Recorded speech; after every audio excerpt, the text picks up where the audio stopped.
ارشد نیازی صاحب لوگوں کو ہنساتے بھی ہیں اور آپ کو دیکھ کے لوگوں کے چہروں پہ جو مسکان آتی ہے، لیکن نیازی صاحب اکیلے میں کیسے ہیں؟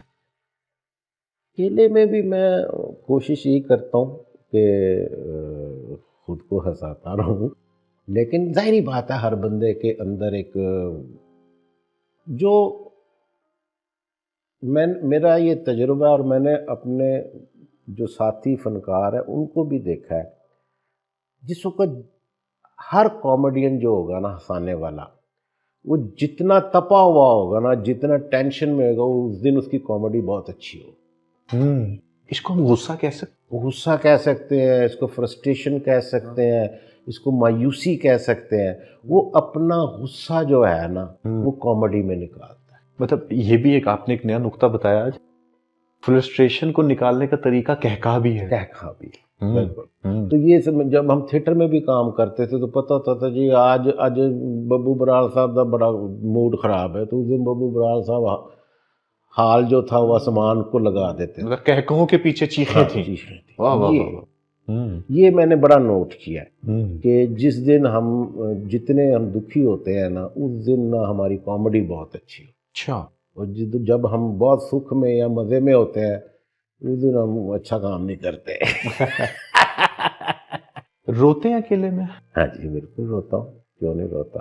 اور وہ سکون دیتا ہے رونا یا بے چینی دیتی ہے؟ نہیں، سکون دیتا ہے۔ سکون دیتا ہے۔ وہ رونے سے بہتر غسل کوئی نہیں، اور غسل کر کے ہر بندہ سکون میں آ جاتا ہے۔ کیا بات ہے، کیا بات ہے۔ لکھتے ہیں آپ بہت اچھا، الحمدللہ۔ بہت اچھے کا تو پتہ نہیں، لکھتا ہوں۔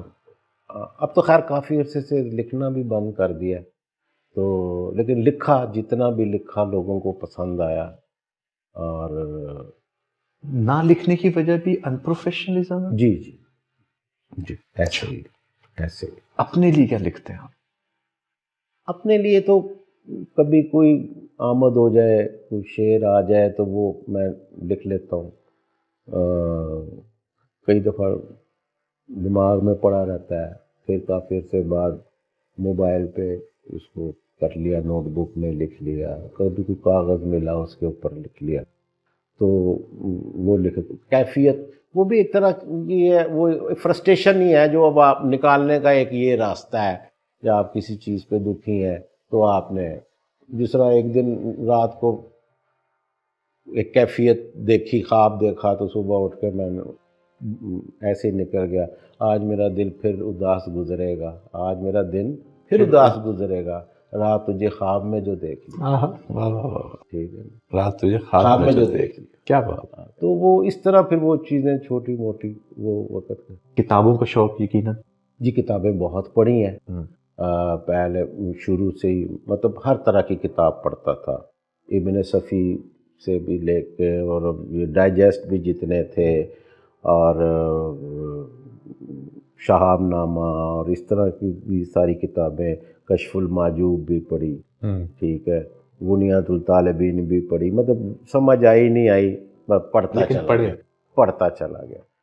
پھر ایک وقت آیا جب میں نے کتابیں بند کر کے چلتی پھرتے کتابیں پڑھنی شروع کی، وہ آج تک پڑھتے ہیں۔ ہاں، وہ مجھے پھر اس کا زیادہ مزہ آنا شروع ہو گیا کہ لیکن ان کتابوں نے مجھے فائدہ دیا، ان کتابوں کو پڑھنے کا راستہ دے دیا، کیونکہ وہ جو کتابیں تھیں وہ تصدیق کرتی ہیں ان کے جو بیہیویئرز ہیں، جو سارا کچھ ہے، کون کس طرح کر رہا ہے، کیا کر، تو وہ مجھے ان کتابوں کی وجہ سے ان کتابوں کو پڑھنا ذرا آسان ہو گیا۔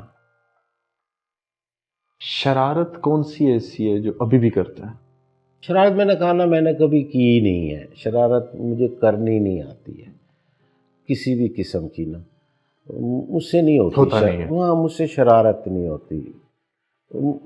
میں خوش کر سکتا ہوں کسی کو، ہنسا سکتا ہوں، چٹکلا کر سکتا ہوں، جگت مار سکتا ہوں اس کو خوش کرنے کے لیے، شرارت نہیں کر سکتا، چاہے وہ خوشی کے لیے بھی ہو، مطلب کوئی اس طرح کی بات مجھے آج تک مجھے یاد ہی نہیں ہے کہ مجھ سے کوئی شرارت ہوئی ہو، کہ کوشش کر کے بھی نہیں ہوئی۔